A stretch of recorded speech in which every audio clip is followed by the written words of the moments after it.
सबसे पहले यहाँ पर उस तस्वीर की बात करते हैं जो कि समंदर से सामने आई है। दरअसल समंदर में आने वाली हर चुनौती से निपटने के हुनर ने ही इंडियन कोस्ट गार्ड्स को समंदर का जाबाज प्रहरी बना दिया है।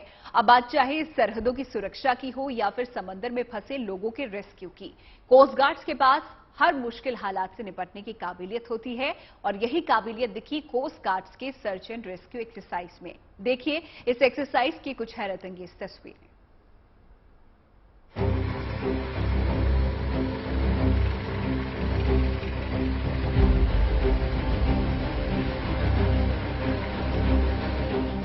ये तैयारी है मुश्किल हालात में फंसी जिंदगी को बचाने की। ये तैयारी है दुश्मनों के मंसूबों को नाकाम करने की, हर चुनौती से निपटने की, समंदर की सरहदों को महफूज बनाने की। ये तस्वीरें 10वें national maritime search and rescue exercise की हैं। इंडियन कोस्ट गार्ड के जवान समंदर में आने वाली हर चुनौती से निपटने का अपना हुनर दिखा रहे हैं। ये समंदर के वो जाबाज प्रहरी हैं जिनके दम पर देश की समुद्री सीमाएं दुश्मनों की नजर से महफूज रहती हैं। ये बहादुर जवान समंदर की लहरों में फंसे लोगों के लिए देवदूत बनकर आते हैं। Maritime search and rescue exercise में कोस्ट गार्ड्स के जवान समंदर में फंसे लोगों को बचाने का अभ्यास कर रहे हैं।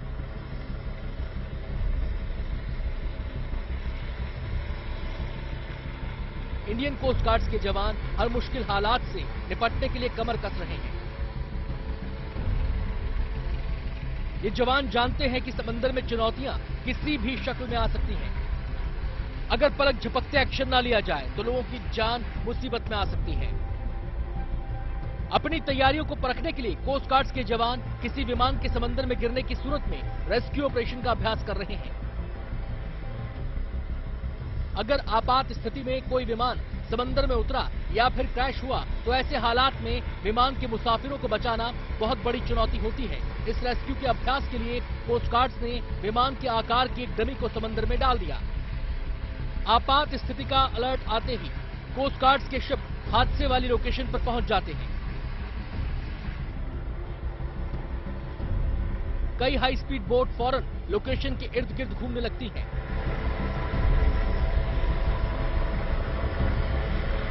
विमान में फंसे लोगों के रेस्क्यू के लिए डोनियर प्लेन से रबर बोट और लाइफ जैकेट गिराई जाती है। कुछ ही पलों में रेस्क्यू के लिए ऐसा सुरक्षा घेरा बना दिया जाता है जिससे किसी भी मुसाफिर की जान खतरे में ना आए। अगर कोई मुसाफिर बहकर दूर चला गया हो तो उसे हेलीकॉप्टर की मदद से बाहर निकाल लिया जाता है। ये ध्रुव हेलीकॉप्टर ऐसे ही एक मुसाफिर को बाहर निकालने का अभ्यास कर रहा है। यह हेलीकॉप्टर पानी में डूब रहे शख्स को ऊपर खींच लेता है। इन रबर के पुतलों की मदद से मुसीबत में फंसे मुसाफिरों को पास के शिप पर सुरक्षित पहुंचाने का अभ्यास किया जा रहा है।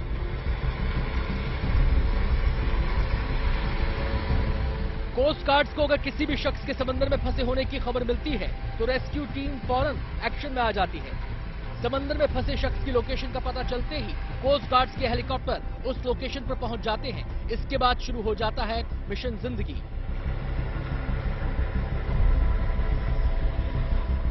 समंदर में डूब रहे शख्स को बचाने के लिए कोस्ट गार्ड्स के पास कई तरकीबें हैं।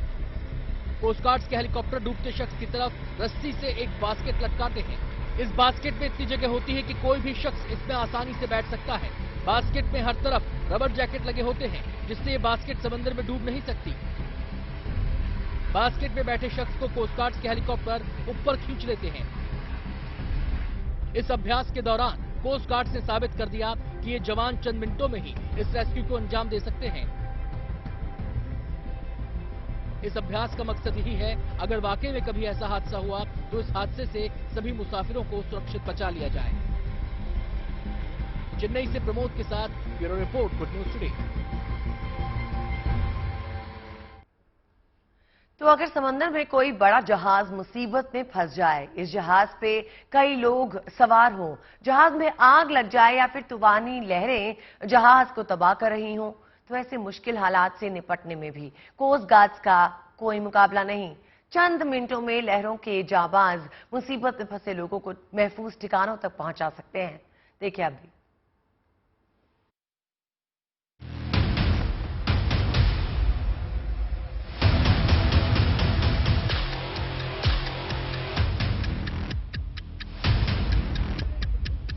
उठा समंदर में धुएं का गुबार।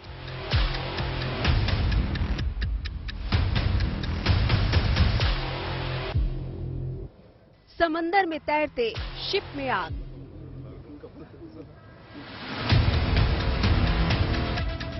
हर हादसे से निपटने को तैयार कोस्ट गार्ड।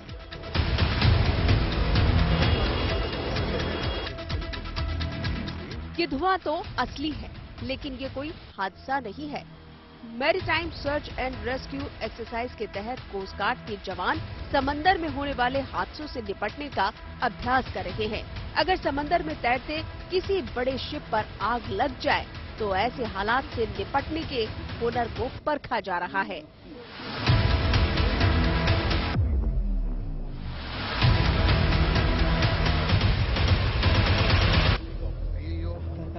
अगर समंदर में किसी शिप पर आग लग जाए तो कोस्ट गार्ड के पास ऐसे हालात से निपटने के कई तरीके हैं। हादसे की खबर मिलते ही आग से निपटने वाले शिप लोकेशन पर पहुंच जाते हैं। कोस्ट गार्ड ने इस एक्सरसाइज में दिखाया है कि इस आग से निपटने में किस तकनीक का इस्तेमाल किया जाता है। कोस्ट गार्ड्स के 2 शिप ने एक तरफ से आग पर काबू पाने का बीड़ा उठाया तो दूसरी तरफ स्पीड बोट्स और हेलीकॉप्टर ने रेस्क्यू की कमान संभाली।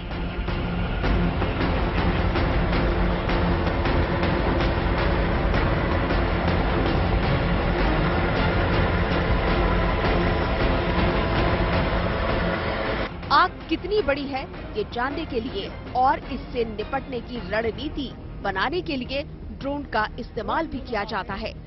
ड्रोन ये जानकारी भी देता है कि शिप पर कितने लोग फंसे हैं। इसके बाद आग को बुझाने के साथ साथ रेस्क्यू ऑपरेशन पूरी रफ्तार से शुरू कर दिया जाता है। हादसे का शिकार हुए शिप से जो लोग बाहर निकलते हैं उन्हें सुरक्षित जगह पहुंचाने के लिए रबर के बोट का इस्तेमाल किया जाता है। ये बोट आपात स्थिति के लिए ही बनती है। इन बोट्स में एक साथ कई लोग सवार हो सकते हैं।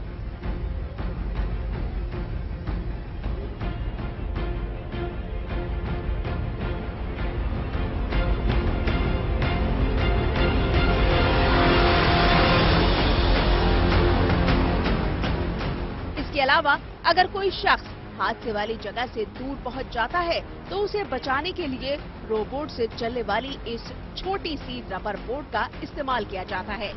इस बोट को कई 100 मीटर से रिमोट की मदद से ऑपरेट किया जा सकता है। ये छोटी बोट डूबते हुए शख्स के पास पहुंच जाती है। ये छोटी सी बोट सिर्फ डूबते हुए शख्स को बचाती ही नहीं है बल्कि उसे सुरक्षित जगह तक पहुंचा भी देती है।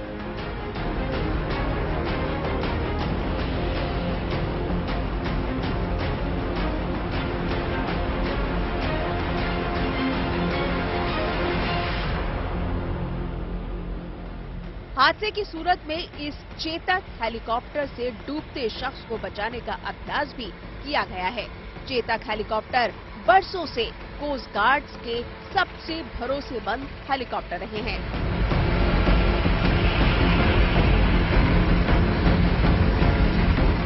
इसे सर्च एंड रेस्क्यू एक्सरसाइज के तहत घायल लोगों को हेलीकॉप्टर की मदद फौरन मेडिकल सुविधा देने का अभ्यास भी किया गया है।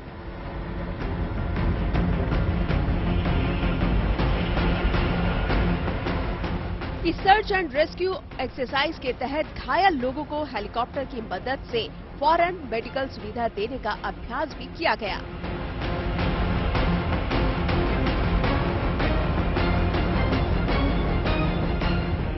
National maritime search and rescue कार्यक्रम के दौरान जवानों ने रियल लाइफ चुनौतियों और ऑपरेशन को हकीकत करके दिखाया है। हाल के दिनों में रेस्क्यू की ऐसी कई तस्वीरें सामने आई है। इन रक्षकों की मुस्तैदी से देश के दुश्मन हिंदुस्तान की समुद्री सीमा की तरफ आंख उठाकर नहीं देख पाते, लेकिन कोस्ट गार्ड्स की चुनौतियों का दायरा रेस्क्यू और दुश्मनों की साजिशों तक सीमित रही है। कोस्ट गार्ड्स को आतंकवाद, ड्रग्स की स्मगलिंग और समुद्री लुटेरों से भी हर वक्त चौकन्ना रहना पड़ता है। हजारों किलोमीटर दूर फैले समंदर में निगरानी कोई आसान बात नहीं है। लेकिन कोस्ट गार्ड बरसों से इन तमाम चुनौतियों से बखूबी निपटते आ रहे हैं। चेन्नई से प्रमोद माधव के साथ bureau report, good news today.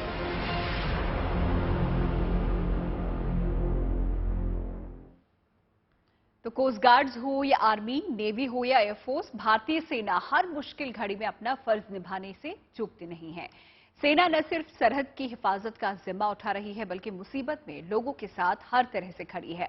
और ऐसी ही एक तस्वीर एमपी से सामने आई, जहां पर सेना की तकनीकी मदद की वजह से नेशनल हाईवे का पुल बनाया जा रहा है।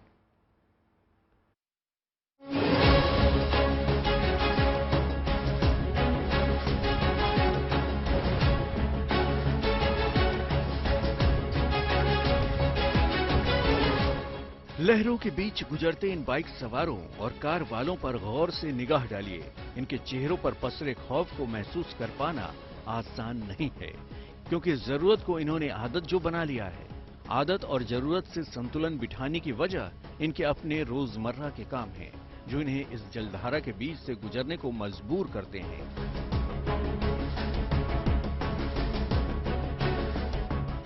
तस्वीरें मध्य प्रदेश के नर्मदापुरम के सुखतवा नदी की हैं, जहां नेशनल हाईवे 59 पर ट्रैफिक पुल टूट जाने की वजह से थम गया है। नतीजा, लोगों को इस आफत से गुजरना पड़ा। हालांकि इस बीच अच्छी खबर यह है कि इन लोगों की समस्या को देखते हुए अब सेना ने मोर्चा संभाल लिया है और वो अब इस इलाके के लोगों के आने जाने के लिए पुल की सौगात देने वाली है। सेना जिस तकनीक से ब्रिज बना रही है उसे बेली ब्रिज के नाम से जाना जाता है, जिसका इस्तेमाल सेना खुद ऐसी ही विकट परिस्थितियों में करती है।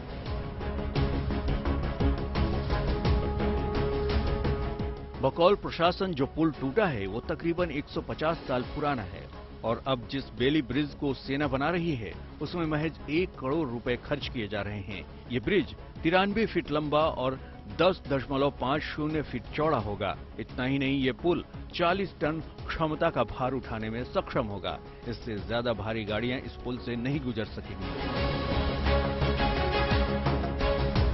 असल में अप्रैल महीने में एक ट्राला की वजह से पुल टूट गया था, जिसके बाद प्रशासन ने लोगों को अस्थायी रास्ता मुहैया कराया था। लेकिन डैम और सुखतवा नदी में बाढ़ के चलते लोगों की मुसीबत बढ़ने लगी थी और इस इलाके में लगातार जाम की समस्या बनी हुई थी। यही वजह है कि प्रशासन ने यहां सेना का सहयोग लेकर इस पुल का निर्माण शुरू कराया है। बेली ब्रिज आर्मी के द्वारा ये बनाया जा रहा है। NHAI ने इसका जो गार्डर और जो मटेरियल है वो लाए हैं। करीब जो है 1 करोड़ लागत का सामान है जो आया है। और आर्मी की जो 102 VC बटालियन है वो इसका काम कर रही है। बेली ब्रिज जैसी टेक्नोलॉजी का इस्तेमाल सेना अक्सर पहाड़ी इलाकों में पुल बनाने के लिए करती है। चाइना बॉर्डर पर ऐसे कई पुल बने हुए हैं। खास बात यह है कि इस पुल को बनाने में ज्यादा वक्त नहीं लगता। अपने ट्रांसपोर्ट के लिए सेना अक्सर ऐसे पुल का इस्तेमाल करती है। इस पुल को बनाने में सेना को महारत हासिल है। महज 3 दिनों के भीतर सेना पुल बना लेती है, तो माना जा रहा है कि यहाँ भी कोई टाइम नहीं लगेगा।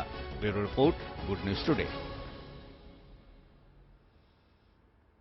और अब बात ट्विन टावर की। ट्विन टावर के गिराए जाने के बाद आसपास के लोग अपने घरों में अब लौटने लगे हैं। ट्विन टावर की जगह अब खुला आसमान दिखाई दे रहा है।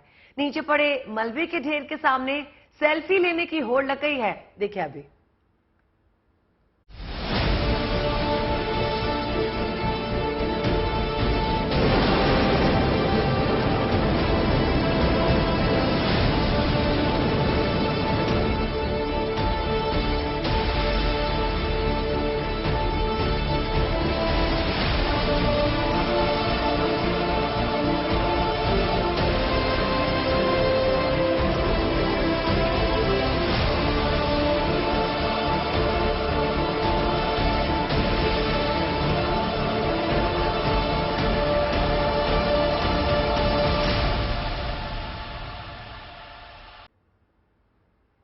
तो करप्शन का ट्विन टावर ढह चुका है, मलबे में बदल गया है, लेकिन इसका जो साइड इफेक्ट है वो काफी दिनों तक रहेगा। दोनों टावर के खत्म होने के बाद आज पहली सुबह काफी लोग उस जगह पर पहुंचे जहां पर भ्रष्टाचार का ये टावर गिराया गया है। 3 तस्वीरें आपके सामने हैं। लोग अपने घरों में अब लौट आए हैं और कुछ लोग घरों के शीशे टूटने से परेशान हैं, तो कुछ धूल झाड़ने में लगे हुए हैं। कल जो धूल का गुबार उठा था वो अब भी हवा में है। घरों की दीवारों पर धूल जमी हुई है और आज हवा के रुख की अगर बात की जाए तो वो ये तय करेगा ये धूल कहां कहां तक पहुंचती है। 3 तस्वीरें आपके सामने हैं। ट्विन टावर गिराए जाने के बाद की ये तस्वीरें हैं।